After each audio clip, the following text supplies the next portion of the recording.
दोस्तों, आज की कहानी 21 साल की गूंगी लड़की की है जिसका समाज ने पूरी तरह से फायदा उठाया, पर बदले में उसे कुछ ऐसा मिला जिसने सभी को झकझोर कर रख दिया। क्या है पूरी कहानी, चलिए सुनते हैं। हरे भरे पहाड़ों के बीच एक नदी जिसके ऊपर फ्लोटिंग हाउस बने हुए, जहाँ पर शहर से लोग आते हैं ताकि वो कुछ दिन यहाँ पर आराम की जिंदगी को बिता सके और उस शोर शराबे से दूर हो जाए। इस पूरी जगह को एक जिन नाम की लड़की चलाती है जो बचपन से ही गूंगी है, जिसके कारण जो कोई भी यहाँ पर आता है वो उसकी इस मजबूरी का फायदा उठाता है। पहले तो इसने इस चीज का बहुत विरोध किया, पर अब उसे कोई फर्क नहीं पड़ता। एक दिन उसके पास हयून नाम का टूरिस्ट आता है जिसको लेकर वो एक हाउस पर जाती है। वहाँ उसका सारा सामान वगैरह रख देती है। अब जो भी कुछ जरूरत होगी वो उसे ला कर दे दिया करेगी, जैसे कि अपने अगले टूरिस्ट को देती है जो कि मछलियाँ पकड़ रहा था। अब उसका कोई भी इस दुनिया में नहीं है, इसीलिए वो अपने घर बाहर चलाने के लिए ये काम करती है। अब जब रात में वो एक टूरिस्ट के पास जाती है कुछ सामानों को देने के लिए, तो उसमें से एक आदमी उसे अंदर ले जाता है और उसके साथ गलत काम करता है। फिर जब वो बाहर आता है तो वो लोग उसे उसके सामान के पैसे नहीं देते। पहले तो जिन उनसे वो मांगती है, पर जब वो नहीं देते तो वहाँ से जाने लगी। लेकिन फिर उन्होंने वो पैसे उसके मुंह पर फेंक कर मारे जो कि पानी में गिर गए। जिन के लिए पैसे काफ़ी ज़रूरी हैं, इसीलिए उसने उन पैसों को उठाया और फिर उसे घर लेकर आ गई, सुखाने लगी। वहीं एक और हम हायून को देखते हैं जिसने जिन को उस आदमी के घर से बाहर आते हुए देख लिया। उसके हाथ में बंदूक थी जो वो अपने साथ लेकर आया था। इस बीच जिस आदमी ने जिन के साथ गलत काम किया वो टॉयलेट कर रहा होता है कि इतने में पानी के नीचे से एक हाथ बाहर आता है और उसे पकड़कर नीचे खींच लेता है, जिससे कि वो आदमी बहुत ज़्यादा डर जाता है और चिल्लाना शुरू करता है। फौरन उसके दोस्त आकर उसे बाहर निकालते हैं। इस दौरान हम जिन को एक बोट के साइड में छुपा हुआ देखते हैं। उसका पूरा शरीर भीगा हुआ था, हाथ में एक स्क्रू ड्राइवर था जिसको लेकर वो हायून के हाउस पर जाती है। वो उसे बहुत देर तक निहारती रहती है और फिर वापस अपने घर की ओर आ जाती है, जो कि उसी नदी के किनारे पर बसा हुआ था। दरअसल इस कहानी में जैसा कुछ भी दिख रहा है वैसा तो बिल्कुल भी नहीं है। इतना भी आसान नहीं है ये सब समझना, लेकिन आप बस बने रहिए। खैर, अब सुबह जिन अपनी बोट को लेकर अपनी खाली हुई फ्लोटिंग हाउस की साफ सफाई करने लगी। इसी बीच हम दो लाशों को देखते हैं जिसे कोई बहुत ही बेरहमी से खींच रहा है। चारों ओर खून ही खून पड़ा हुआ है। दरअसल ये एक सपना था जिससे कि हायून की आंखें खुल गई। वो वहीं बैठकर रोने लगा। इस बीच वहां पर जिन आकर देखती है जो खाना उसने रात में दिया था वो उसने नहीं खाया, जो देख उसे थोड़ा बुरा लगा। तभी वो खिड़की से देखती है कि हायून रो रहा है, जो देख वो पूरे दिन यही सोचती रहती है कि आखिर उसको रोने की क्या वजह होगी। वेल, इसके पीछे की वजह ये है, असल में हायून यहाँ पर पुलिस से भाग कर आया। दरअसल कुछ दिन पहले उसने अपनी बीवी को किसी और मर्द के साथ देख लिया, जिसके बाद उसने उन दोनों का खून कर दिया क्योंकि ये देखकर उसे बर्दाश्त नहीं हुआ। जो लाश उसने सुबह में देखी थी वो उन्हीं दोनों की थी और अब उसे पुलिस का डर सता रहा है और इसीलिए वो उसी रात खुद को गोली मारने की कोशिश करती है। लेकिन तभी कोई चीज पानी के नीचे से उसे चुभ जाती है, जिससे उसकी वो बंदूक नीचे गिर गई। तभी उसके सामने से बोट से जिन गुजर रही होती है, जो देख हम ये समझ पाते हैं कि हो न हो ये काम जिन का ही था। उसने उस फ्लोटिंग हाउस के नीचे से उसे स्क्रू ड्राइवर चुभा दिया था ताकि वो अपनी जान ना ले सके, जिससे उसे खुशी मिली क्योंकि वो नहीं चाहती कि कोई भी इस दुनिया में बेवजह मारा जाए। अगले दिन हम देखते हैं कि हायून मछली को पकड़ने की बहुत कोशिश करता है, लेकिन उसका हाथ खाली रह जाता है। तब जिन उसके कांटे को चेक करती है तो उसमें चारा था ही नहीं।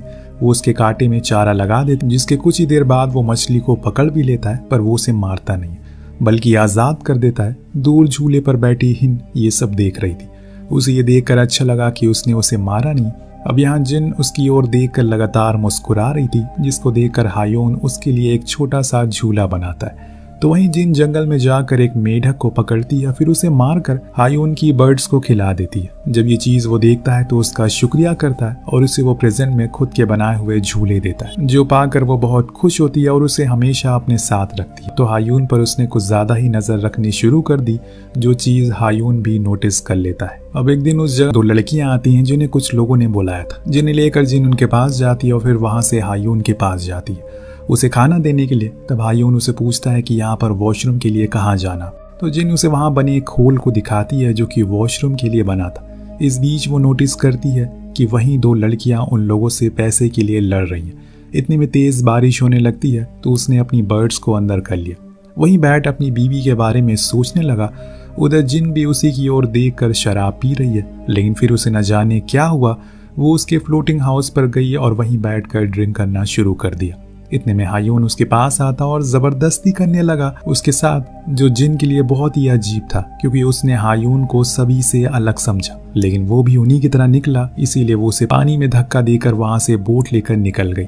तभी कुछ देर बाद उसके पास एक लड़की आती है जिसको हायून ने बुलाया था, इसीलिए जिन उसे लेकर उसी फ्लोटिंग हाउस तक जाती है। हालांकि वो ऐसा करना नहीं चाहती, पर उसे इसके बदले में पैसे मिलेंगे, तो उसे ऐसा करना पड़ा। वहां जाकर हायून उस लड़की के साथ कुछ नहीं करता, बल्कि उसे कहता है कि बस थोड़ी देर बात करो, तो वो ऐसा ही करती है। वो उसके साथ बातें करना शुरू कर देती है। इस बीच हायून उसे कुछ खिलौने भी बना कर देता है, जो पाकर वो बहुत खुश हुई। उसे पता चल चुका है कि वो एक अच्छा इंसान है और वो ऐसे किसी के साथ कभी कुछ गलत नहीं करेगा, बस उसे किसी के साथ की जरूरत है। अब बातों ही बातों में इतना समय बीत गया कि उस लड़की को पता ही नहीं चला कि उसे दूसरे लोगों के पास भी जाना है, जिसके चलते उसका बॉस वहां आ गया। उसने हायून को मारना शुरू कर दिया, पर उस लड़की ने समझाया कि वो ऐसा नहीं है, काफी अच्छा इंसान है, सारी गलती मेरी है, मैंने टाइम को देखा नहीं। इसके बाद हम एक दिन देखते हैं कि वहां पर एक टूरिस्ट आता है जो जिन से कोई बढ़िया सा फ्लोटिंग हाउस दिखाने को कहता है। वो उसे सबसे बेस्ट फ्लोटिंग हाउस दिखाती है, पर वो रात में उसके साथ गलत काम करता है, जिस चीज के लिए जिन राजी नहीं थी। लेकिन दोस्तों, वो उसे ढेर सारा पैसा देता है, जिसे लेकर वो वापस आती है। कुछ यही सिलसिला न जाने कब से चल रहा है, लेकिन अब जिन को हायून को कहीं ना कहीं कुछ महसूस हो रहा है, पर वो उसे ये बात बताए कैसे, क्योंकि वो बोल तो सकती नहीं। जब कुछ महीने बीत जाते हैं तो सू नाम की वही लड़की दोबारा से वहां आती है और कहती है कि उसे हायून के पास लेकर जाए। वो उसे उसके पास लेकर जाती है और जब हायून उसको देखता है तो शॉक हो जाता है। तो वो उसे बताती है कि उसकी आज छुट्टी है, इसीलिए वो उसके साथ पूरा दिन स्पेंड करने के लिए आई है। आज उन्हें कोई भी परेशान नहीं करेगा। उसकी ये सारी बातें सुन जिन उसे घूर रही थी। बिना कुछ कहे वो वहां से चली जाती है, लेकिन रात में फिर लौटती है। उसी बाथरूम वाले होल से उन दोनों को इंटीमेट होते हुए देखती है, जो चीज हायून देखता तो है पर समझ नहीं पाता कि ये सब सच है या झूठ है। सुबह जब उसके जाने का टाइम होता है तो हायून उसे कुछ पैसे देता है, लेकिन वो उसे लेने से इनकार कर देती है और कहती है कि वो उसके पास कोई वैश्या बनकर नहीं आई, बल्कि वो बस उसका अकेलापन दूर करने के लिए आई थी। लेकिन हायून उसे वो पैसे रखने के लिए कहता है ताकि वो अपने जरूरत का सामान खरीद सके, तो वो ले लेती है।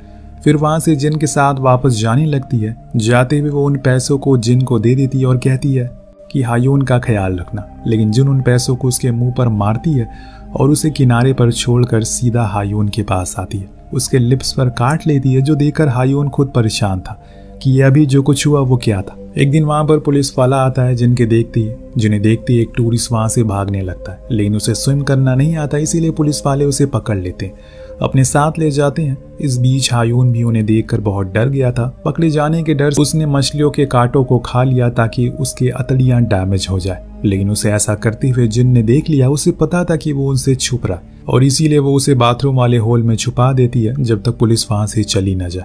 उसके बाद जिन ने उसे वही फिशिंग हुक की मदद से उसे बाहर निकाला, फिर उसे ठीक करने की कोशिश में लग गई, लेकिन अभी वो हुक उसके मुंह के अंदर ही था, इसीलिए उसने उसे एक एक करके सभी को बाहर निकाल दिया, जिससे कि उसकी हालत थोड़ी पहले से बेहतर हो गई।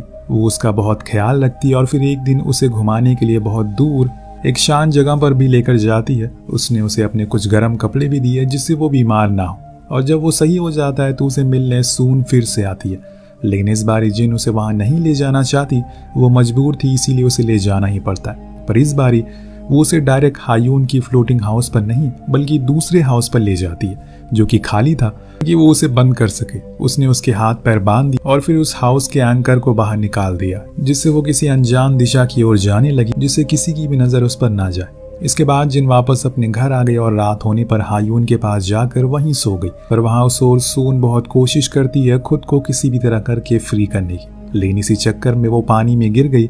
अब हाथ पैर बंधे हुए होने के कारण वो स्विम नहीं कर पाई, उसकी वहीं मौत हो गई।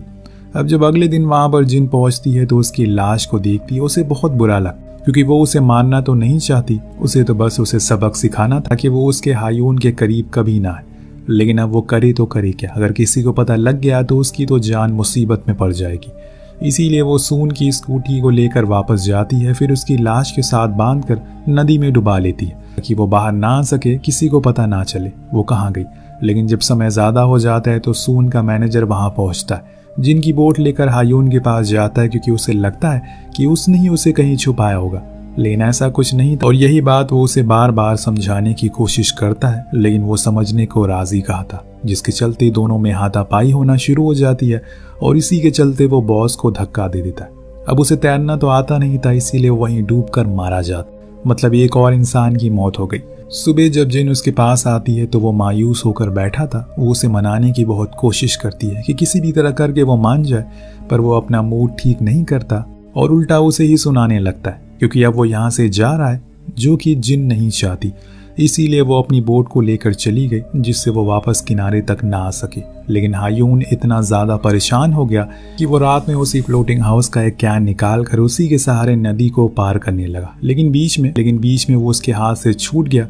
वो तो सही मौके पर वहां जिन आ गई, जिसने उसे अपनी बोट पर बैठा लिया, वरना उसका भी वही हाल होता जो बॉस का हुआ था। इसके बाद वो उसके मरहम को ठीक करता है, लेकिन यहाँ तो हायून उल्टा उसे ही मारने लगता है, क्योंकि वो बड़ी ही मुसीबत में फंस चुका है। कोई उसे गुस्सा निकालने के लिए मिला ही नहीं, तो उसे जिन को ही मारना शुरू कर दिया। लेकिन वो उसे कुछ कहती नहीं है और ना ही कुछ रिएक्ट करती है। सुबह जब उसकी आंख खुली तो उसने देखा कि जिन सो रही है। उसने इसी का फायदा उठाकर उसकी बोट को लेकर फरार हो गया।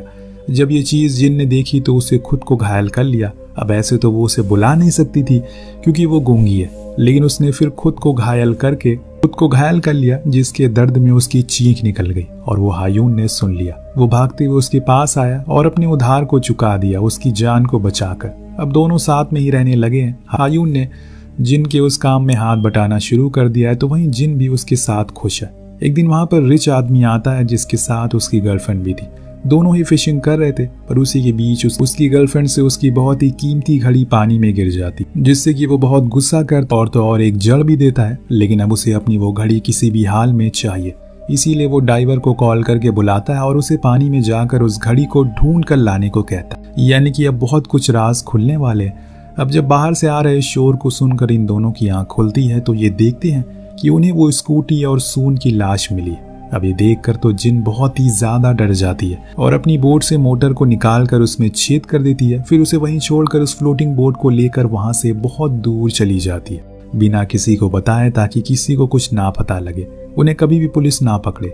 लेकिन ये क्या, हम तो हायून को पानी में देखते हैं। दरअसल अभी जो हमने पिछले सीन में देखा वो एक छलावा था। दरअसल जिन ने जब उस बोट में छेद किया तो वो उसी में बैठकर कहीं चली गई, जिसके कुछ ही देर बाद उसकी उसी बोट में मौत हो गई।